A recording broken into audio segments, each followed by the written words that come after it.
Well, another week, another slate of films to look at. Yes, I know, it's what I do. It brings me some sort of understanding, knowledge, and happiness. So, with all that being said, done. Evil Eye. There's a lot to unpack. Science Soru, again, the people who animated that Scott Pilgrim film. But before that, the people who animated Walk On Girl, The Night Is Short. I'm telling, and before that, real talk, they animated that Naruto versus Pain scene. Yes, the one where Pain gets punched in the face and his face gets all like stretched out like craziness. That was on purpose. That was Science Soru beginning to test the boundaries of animation and what they could portray in these moments. So let me tell you, when Don gets creative, holy shit. We've talked about Fire Force, we've talked about Sakamoto Days, we've talked about all these animes that come out here and want to be the next big thing, but they keep on, like, for some reason getting bogged down, or unless you're solo leveling where you have all that and Sony budget money to like make your every scene beautiful, basically Sword Art Online 2.0, it doesn't really hit the mark, right? At least for me, as someone who's been watching anime on a more often than not weekly basis than what I used to before we started watching these episodes together, I've noticed the change. There's a reason why it doesn't hit as much as it used to, or certain scenes don't impact as much as they used to, or the emotions aren't there, or the buildup isn't there, or the God forbid they cut out like certain plot elements that are probably freaking crucial to the story point, but they do it for the sake of budgeting or time management. And we've been seeing a lot of that. We've been seeing a lot of that for the negative side, I would say. But looking at Don and seeing that almost like 4K cleansiness of everything being animated, everything being portrayed, completely threw that out of, like, there's no excuse. There is no excuse as to why people cannot create the art that I fell in love with. Quality as high as Fullmetal, quality as high as Soul Eater, quality as high as all those crazy 2000 era animes that really had that oomph, that emotion. Maybe it was Ghibli's fault. Anime was a mistake. But there's no reason why in the year of the Lord 2025 we cannot achieve greatness, greater heights than what we are used to. Someone please explain to me why they can't hit those levels when something like Dandanan, which is sure probably like heavily invested in, but has had that quality to back up every single one of its projects. I don't think I've seen a single Science Saru project that wasn't, if not questionable in a positive form, but solid in its portrayal. I'm talking about Ping Pong the animation. Yeah, that fucking anime. It's good shit, man. But it's one thing to be beautiful, right? To portray the beauty of anime, to give you that glimpse into the unknown, into the spiritual, into the craziness. But it's another thing to see it. And something about Don, right? I'm still kind of on the fence with how they kind of go about it. We know from the first episode that there is a implied, let's call it crepe scene with Momo in the very beginning, and I always remember things. I keep an ear to like what happens. But I remember being at a watch party for Don with the mates, and one of the female mates in the background was I guess she was like not squeamish, right? Because that's gonna give the wrong implication, but she made like a oof like noise, like a oh no, like ah, like ugh, like an ick noise. There we go, that's what's called, an ick noise. And obviously it's not something that is that we want to celebrate, or that we want to freaking what's the word, like promote or propagate or proliferate with our media, right? We don't want to like, oh, here's that, here's this, like it's normal in anime, so like stick it in anime. That's kind of where I stand with that, especially when it comes with Tamaki from Fire Force. But to see all that kind of be placed in front of you, and to leave you with those kind of like feelings of disgust or uncertainty or like not greatness, right, goes to the credit of how well all of this is presented. Because I feel like one can easily detach from a medium if you can just find something to nitpick at and be like, oh, okay, boom, we're good. Like it's not 10 out of 10 anymore or whatever.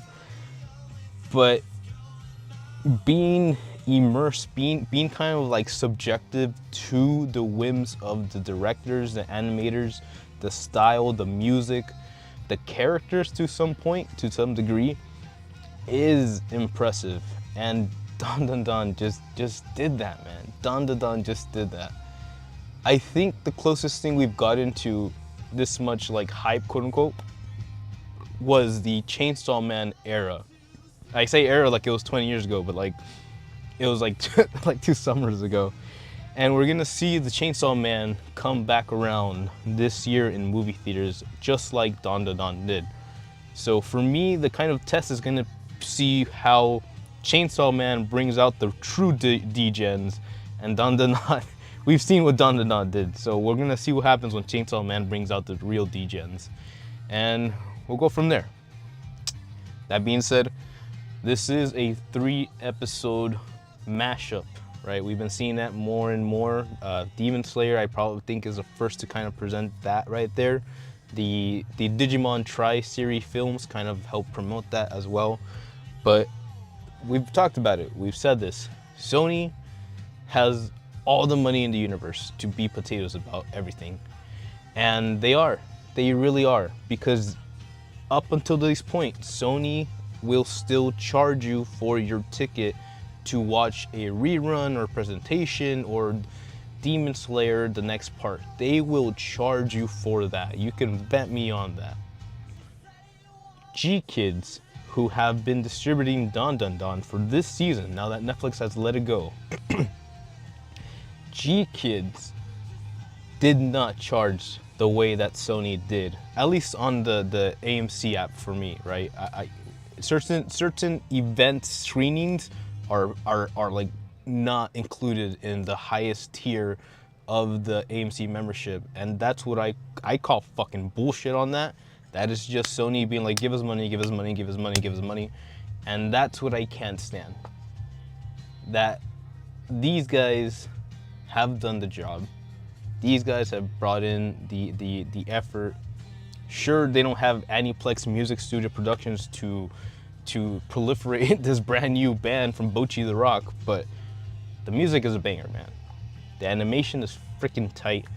The story, it looped me back in. I don't think I finished season 1 of Don Don Don. Not because I didn't like it, but it's just like, oh, okay, it's good, it's big, but it's not finished yet. We're gonna wait. And then jumping into this was like, bam. Okay, I should. If they do a good job of speeding you up, that is what the first part of this film is supposed to be, a little recap. But it gave me a good vibe of like, yo, okay, this thing's the stuff. Is we're building up to something. It's not just Chainsaw Man and it's not just cutting off. We're building up to something, but something is gonna be that interesting thing. They have proven that they're not gonna shy away from the hard topics when it comes to crepes and making crepes. And while that does make me just slightly uncomfortable, I think that's why they are doing this. Not that they should, not that they can, not that they will, or blah blah blah, but that they are doing this. And I want to say that it comes from a like a humane place. That's a very hard line to walk. But again, knowing the problems is how we find solutions. So seeing how it's being portrayed, the kind of the oppositional characters have been interesting.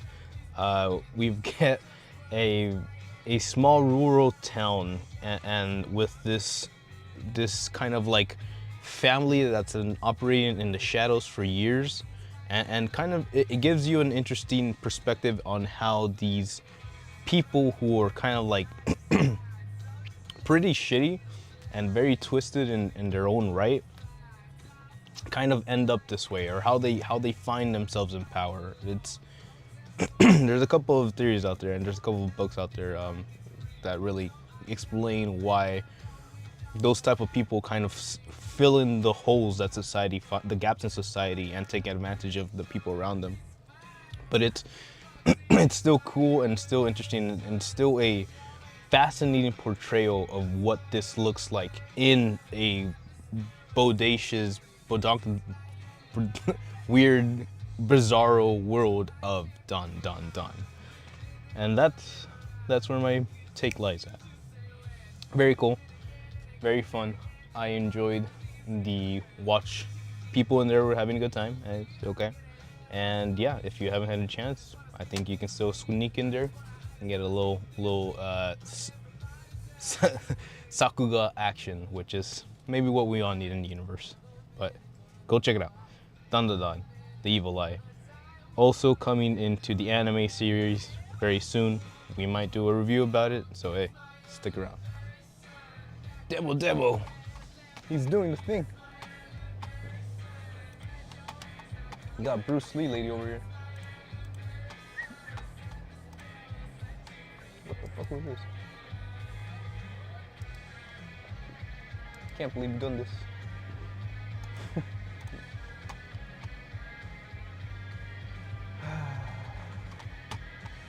Okay.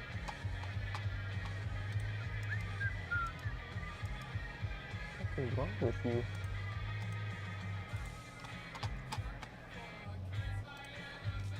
YouTube sucks.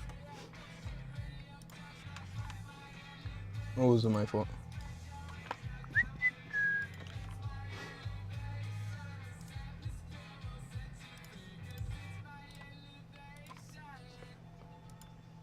Sokana. Dangerous animals. Sharks.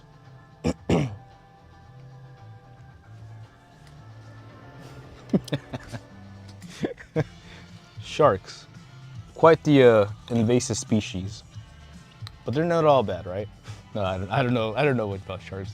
They're pretty cool. Last week we talked about how more of a there's a resurgence happening in movies, filming, movies and film. Duh. We keep on seeing these, I'm gonna call them rando companies, because again, I don't know that much about which specific financiers finance movie productions and blah, blah, blah, blah, blah. But when you see the Shudder logo at the beginning of the film, or when the producer credits roll up, like all those little names that like pop in before the movie starts, when you hit number 5, that's how you know. That's how you know.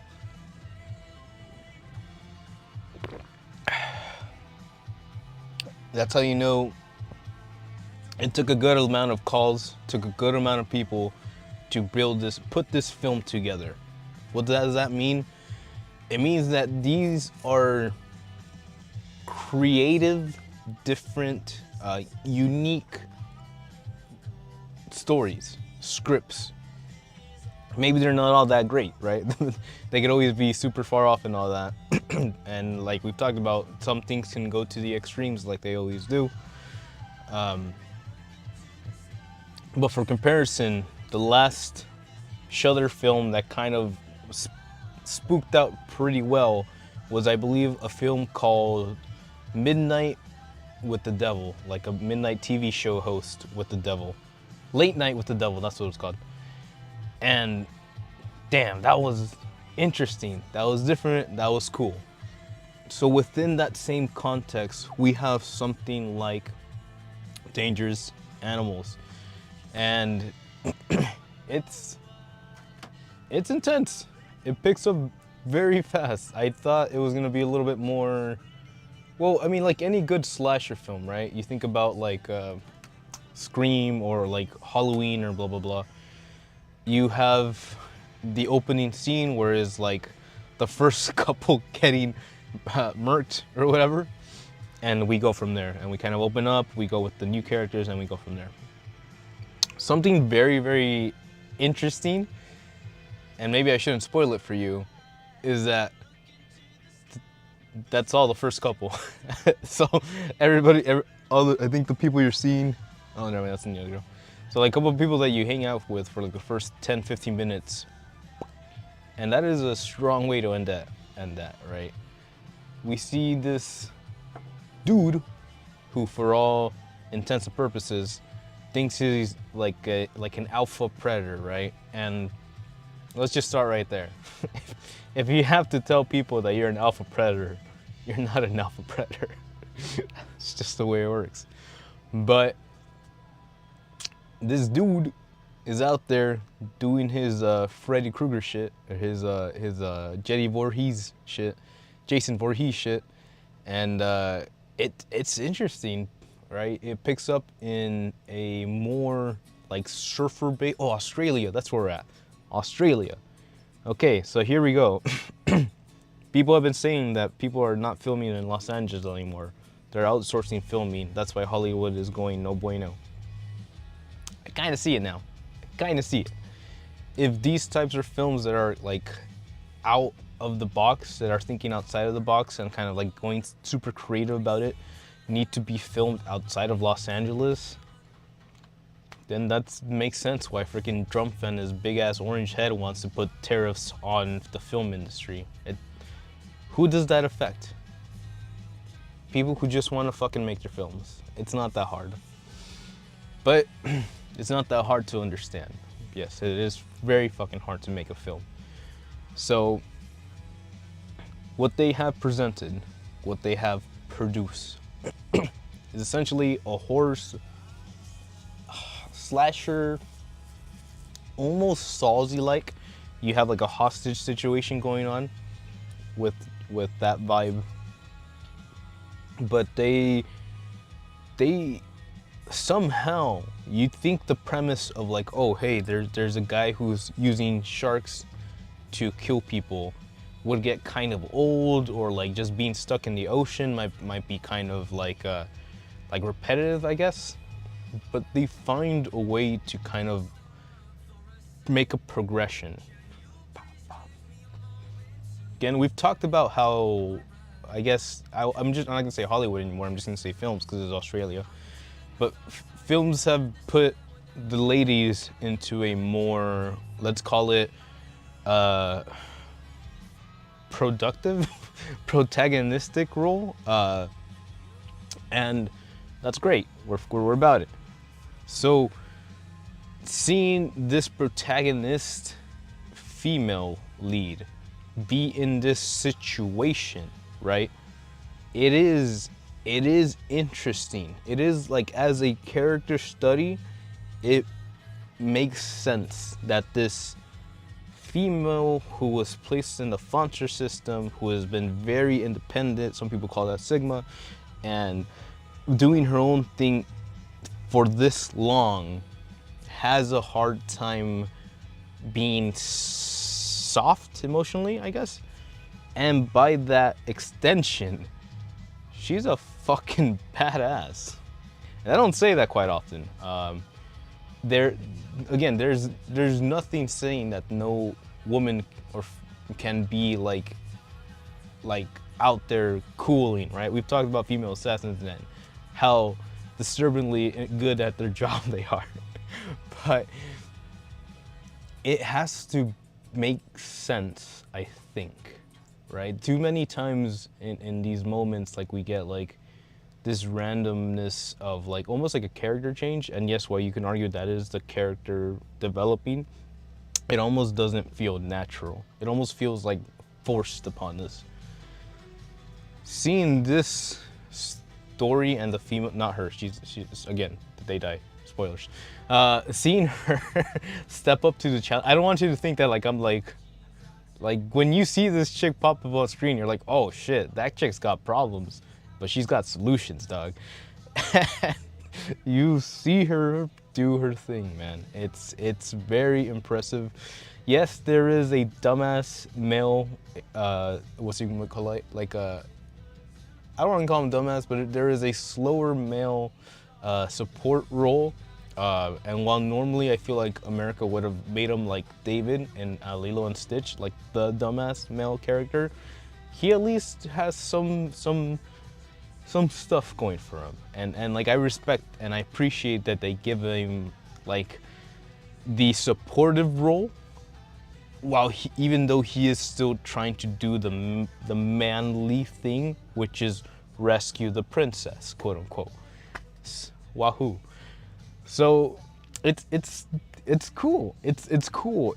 It's again, it's not like, it's not putting something disbelievable and just going like, here, take it. This is what's going on because it's my story. But it feels like someone genuinely had something to tell, and they had certain characters in mind, and they had this natural progression of like, oh shit, oh, thank God. So honestly, it was a blast. This was a blast.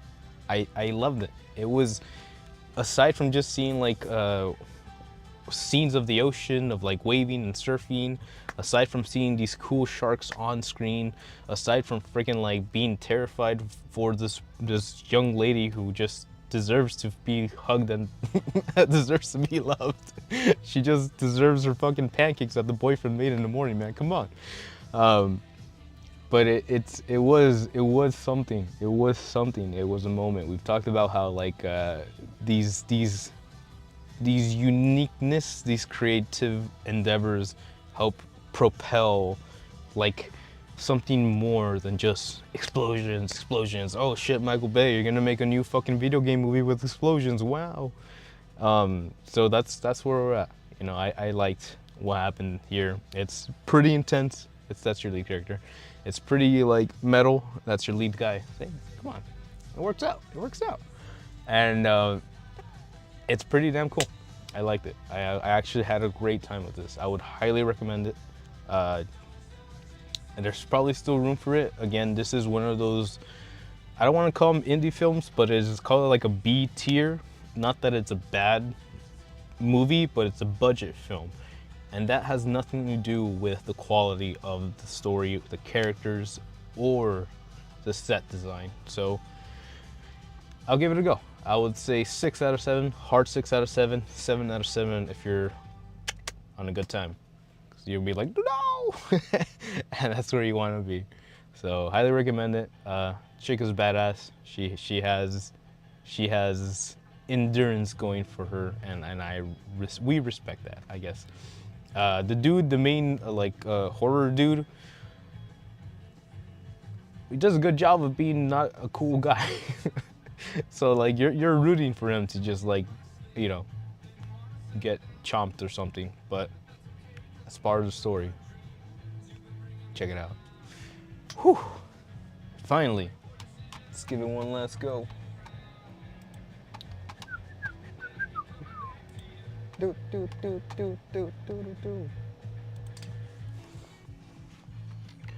No, it's a shark. Shark. Yes. Yes, sirree. The phony? It's like Phoeician Scheme. Phoeician Scheme. It's a Wes Anderson film. And that should tell you a lot without saying much. Wes Anderson is one of those directors that just has that vision. Had that vision. Unfortunately, I would say that in his later productions, it does almost feel like we're losing that spark of uniqueness. And I think that's what most people would consider a Wes Anderson film, is that it is unique. For the most part, it just breaks through any preconceived setup, arc, comedic beats. It's just off the charts. They're just so good. If you've ever seen Scott Pilgrim versus the World, I would say it's highly inspired. Edgar Wright's kind of comedy in that film is highly inspired by Wes Anderson and the way he presents his spontaneity, and his brightness, his vividness. All his set designs are completely, like, perfectly portrayed to just present details. It is a Wes Anderson film, and there's nothing that can describe it but just saying that. He is the Ghibli of movies for his time, or for whatever good time he was. Unfortunately, the reason they tell you to never meet your heroes is not necessarily because they're terrible people per se, but that by the time you meet them, their heroic phase, their whole kind of like the moment that made him the hero, like that inspiration, that drive, that dream, that emotion, that ambition that was there at that moment is most likely not gonna be there the moment you go like, oh, Mr. Anderson, oh, Superman. Except I guess maybe the Superman's pretty cool. Hypothetically, Superman never loses his charm. Hypothetically. But yeah, man. And I feel like that's kind of where we've been angling towards. His latest film, I believe, was the what was it? It was the one with the alien spoilers.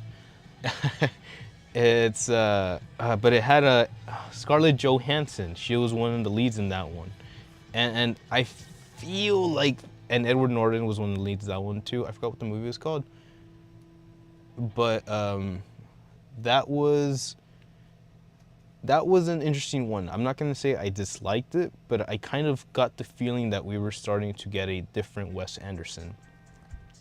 Maybe it was a sexy, I don't know. But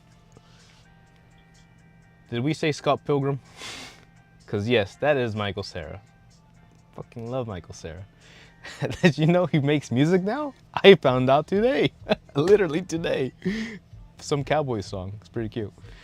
But yeah, you have this guy presenting this kind of like this plot to become the ultimate business tycoon, and it sounds as absurd as you can kind of put your finger on it. This is kind of like, if you've ever felt that CEOs and people who are focused in financing and business are crazy, it's probably why. That's kind of gives you a glimpse as to how potato these people really are, and probably more potato behind closed doors, wouldn't you know it? But it had its funny-ish charm moments. I think the most that I laughed was the part where Bryan Cranston, yes, that's right, Mr. Breaking Bad himself, and who was the other old guy? Cranston and they show up. Oh, and Tom Hanks, fucking Mr. Woody, the sheriff himself. We're out there playing basketball out of fucking nowhere. And again, it's just like, while that was probably the funniest part, it also probably had like the least to do with the story, beat-wise. It just kind of was a moment for Tom Hanks and Bryan Cranston to be like, let's play some b-ball, baby. And okay, I took it. Like I think that's also kind of the appeal that at this point Anderson has gathered enough like A top listers to just kind of like dick around. But again, we're talking about Tom Hanks, we're talking about Bryan Cranston. I think they're like kind of done with being serious acting. They're like, hey, let's just do random shit. Which is, again, is their prerogative. It's fine. No, there they are. Is Bryan Cranston? That's the guy that sells meth. It's their prerogative, but it's also like, it also feels like, hey, you guys just wanted to play basketball and get paid for it. So here we go. So again, that is kind of like the new age of, that is the new age of these films, this Wes Anderson films.